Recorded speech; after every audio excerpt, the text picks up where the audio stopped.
All those who've been with us for previous Starlink launches in recent months will be very familiar with this flight path. So for those in central to Southern California or Mexico, perhaps even as far as Arizona, maybe even Utah, go ahead and keep those cameras handy and keep your eyes to the west. Be sure to let us know if you're able to snap a picture simply at Spaceflight Now. Following stage separation, that first stage booster 1063 will follow the orange path for a touchdown on the drone ship. Of course, I still love you. If this is successful, this will mark the 96th landing of a booster on this particular drone ship and the 329th booster landing to date.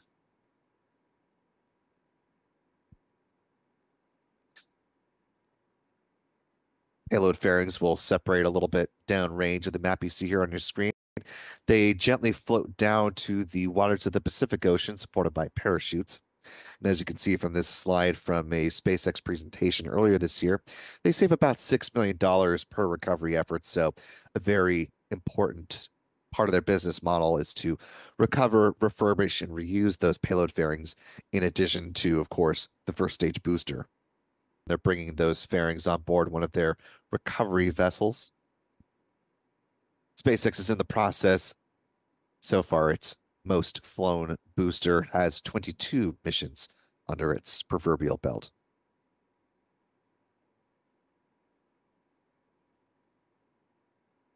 What is on board, of course, as you can see there at the top of your screen, this is the Starlink 9-3 mission.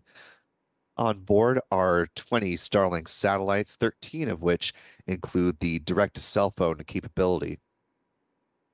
So far, SpaceX has launched a total of 103 of those DTC satellites so far, adding another 13 to that total at this point. The image on the left-hand side of your screen are what the Starlink V2 mini satellites look like stacked up in their launch configuration. Each of them clocks in at about 1,760 pounds or about 800 kilograms. With their solar panels unfurled, they have a wingspan of about 100 feet or 30 meters. They use argon Hall thrusters for in-orbit maneuvering, as opposed to the previously used Krypton Hall thrusters. They were built in Redmond, Washington, and they'll be deployed at about 180 miles or 290 kilometers altitude at a 53-degree inclination.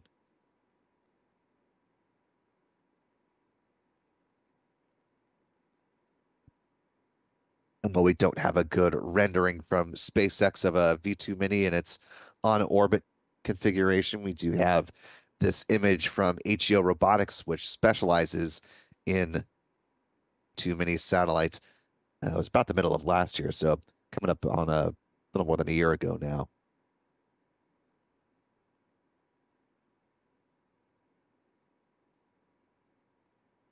Where you are, you may be able to capture something like this image from one of our recent launches as Falcon 9 was seen cruising over San Diego, as captured by Skyhawk. So if you are able to capture a glimpse of the Falcon 9 again, go ahead and tag us on X, formerly known as Twitter. Love to see what you get.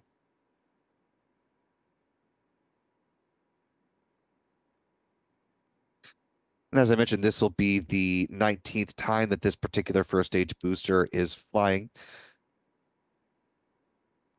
Let's go ahead and talk about the flight history of this booster. While we still have a few minutes before we get our eyes on it ourselves. Its first flight came back on November 21st of 2020.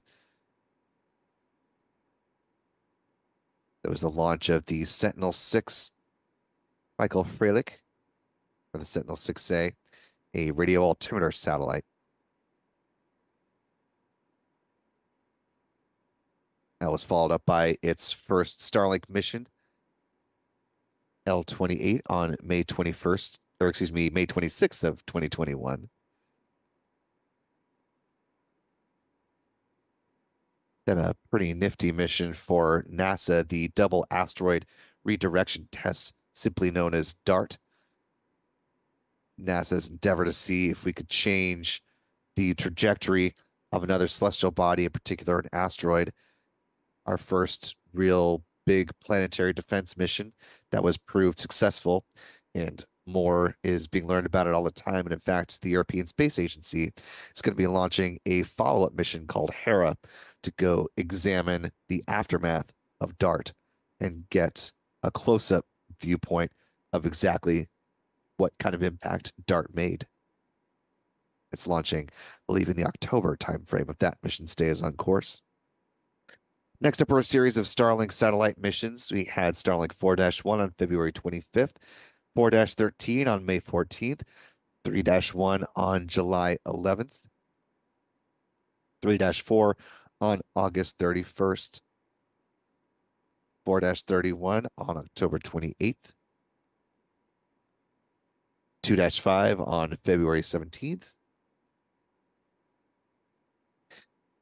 Changing pace here, we had a rideshare mission on April 15th of 2023. That was Transporter 7, followed up by a smaller but still combo rideshare mission between the Iridium Next 9 satellite and a couple of additional satellites from the OneWeb constellation. That was followed up going back to Starlink land after that for one mission, 5-13 on July 7th. That was followed up by a launch for the Space Development Agency, Tranche 0 Flight 2 demonstration mission. And that was followed up going back into Starlink land, Starlink 7-4 on October 9th, 7-7 on November 20th, 7-11 on January 24th, 7-17 on March 11th, and of course, most recently, Starlink 8-7 on May 14th.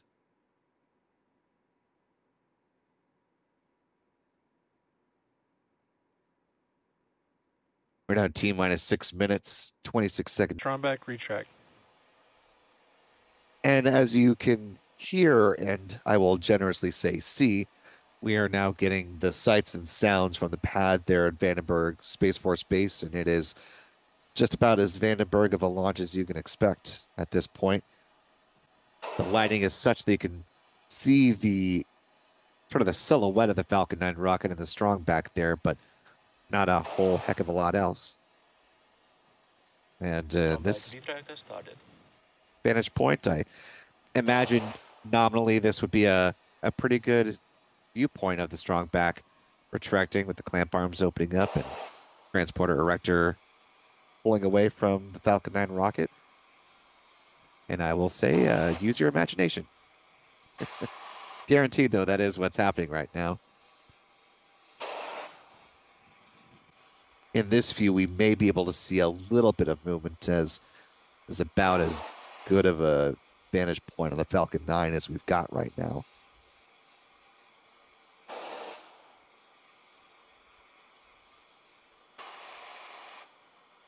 In about 45 seconds, we should hear the call that the first stage liquid oxygen tank is done filling.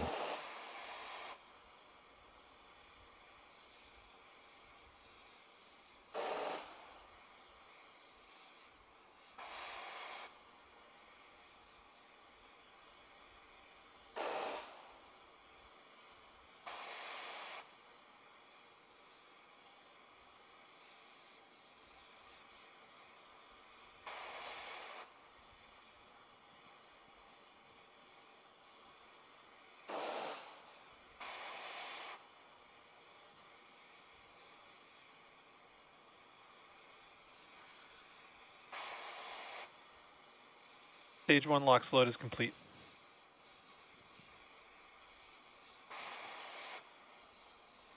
And we heard that good call. Coming up next, the last big remaining fueling call out will be in about 40 seconds for the second stage LOX tank. At that point, the Falcon 9 will be fully loaded with 1 million pounds of propellant.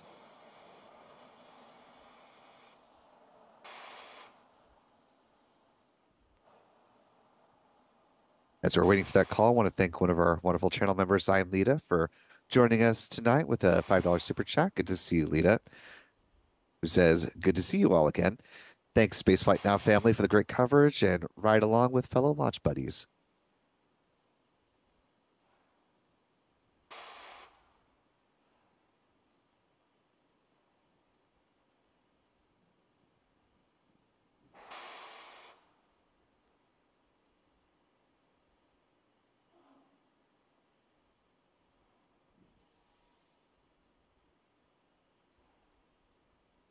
Stage 2 lock slot is complete. And with that call, the Falcon 9 is fully loaded with 1 million pounds propellant. And you can slightly see it in this, well, you could see it. But what you just heard, that ground gas closeouts, is what we were partially seeing for just a couple seconds.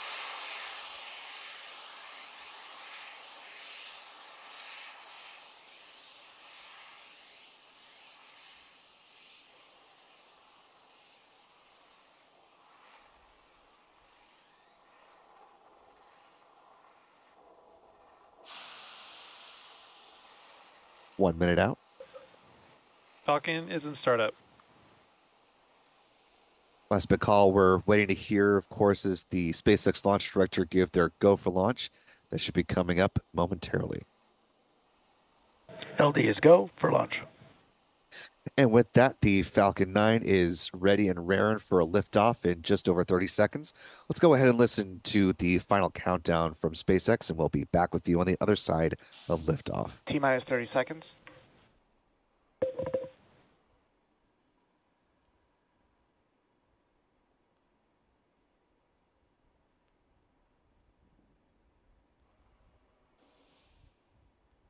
T-minus 15 seconds. T-minus 10, 9, 8, 7, 6, 5, 4, 3, 2, 1, ignition. And liftoff of Falcon 9. Go SpaceX. Go forward.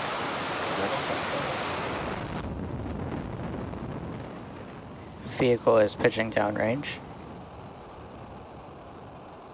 Stage 1 propulsion is nominal.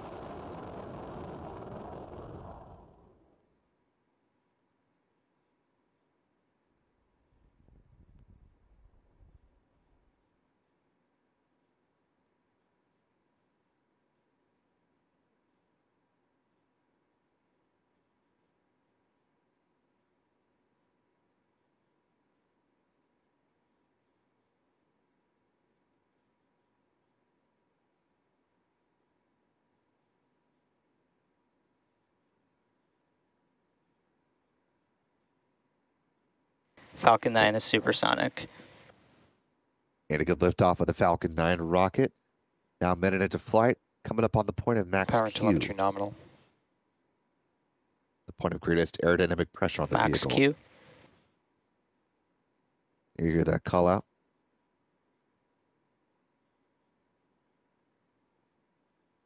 Also heard that the Falcon 9 was traveling faster than the speed of sound, of course, as you can see the telemetry data on the bottom left-hand corner of your screen. We're coming up on a few different events in fairly rapid succession here. First stage main engine cutoff at T plus 2 minutes 25 seconds. That call that you just heard, they are thermally conditioning the Merlin vacuum engine because a few seconds after MECO, there'll be stage separation, and then that upper stage engine, excuse me, will ignite for second stage engine starter SES1 at T plus 2 minutes and 35 seconds. The payload fairings will then be deployed just a little after the 3-minute mark.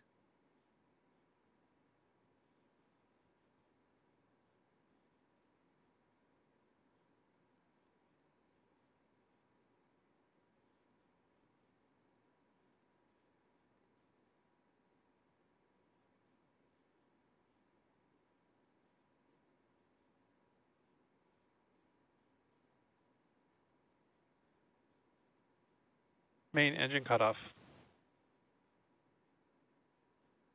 Stage separation confirmed. And back ignition.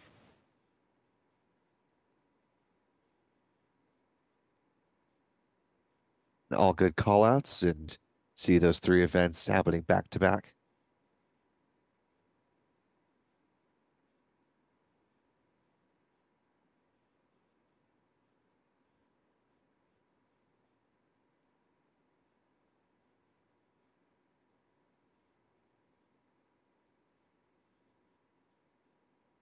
Fairing separation confirmed.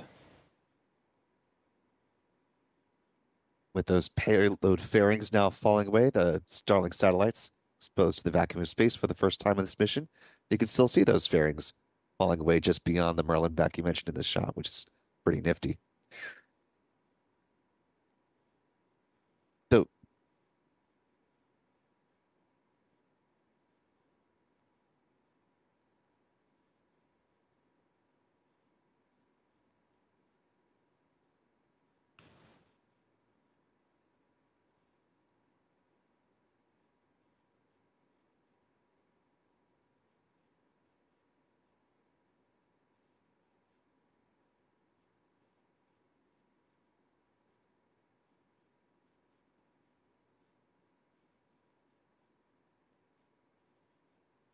now a little more than 4 minutes into flight. Coming up, the next event is in less than 2 minutes. That'll be the start of the first stage entry burn. The Falcon 9 first stage will begin to slam on the brakes and slow itself down in preparation for a landing on the drone ship. Of course, I still love you. That burn will last about 26 seconds in total.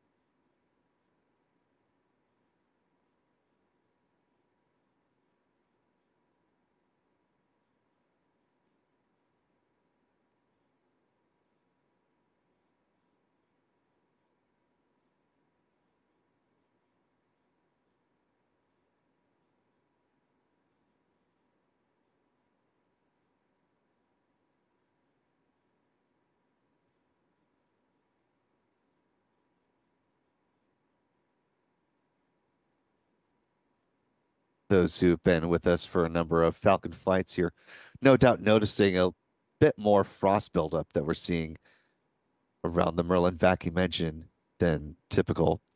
Not to say that that's necessarily problematic by any means, but just an interesting observation.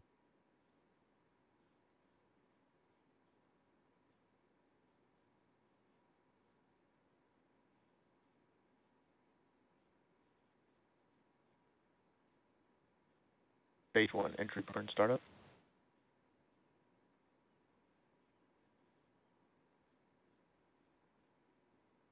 Again, this burn lasting about 26 seconds in total.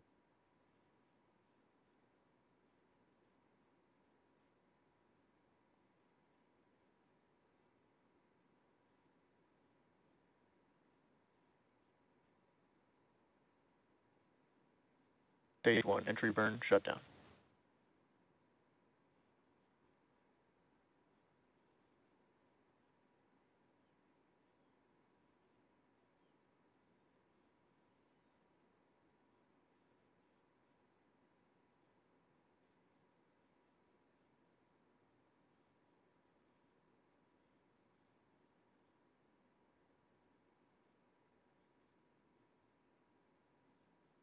Now, just about 7 minutes into flight, you can see the speed of the Falcon 9 first stage booster, Stage 1 1063, FTS is saved.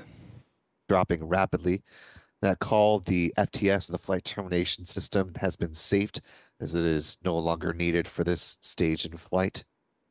We're coming up on the start of the landing burn at T plus 7 Stage minutes and 1 49 transonic. seconds, just Stage about 20 2 seconds FTS from is now. saved.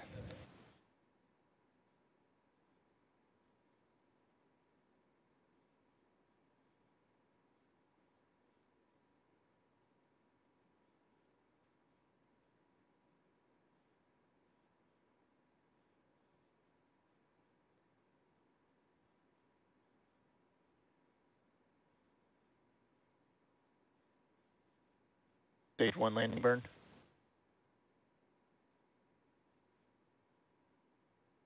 Stage 2 is in terminal guidance.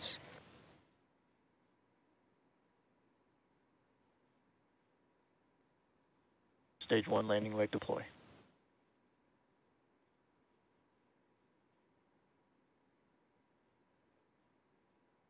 Stage 1 landing confirmed. And as you can see in here, a good landing of 1063 on the drone ship, launching and landing for a 19th time.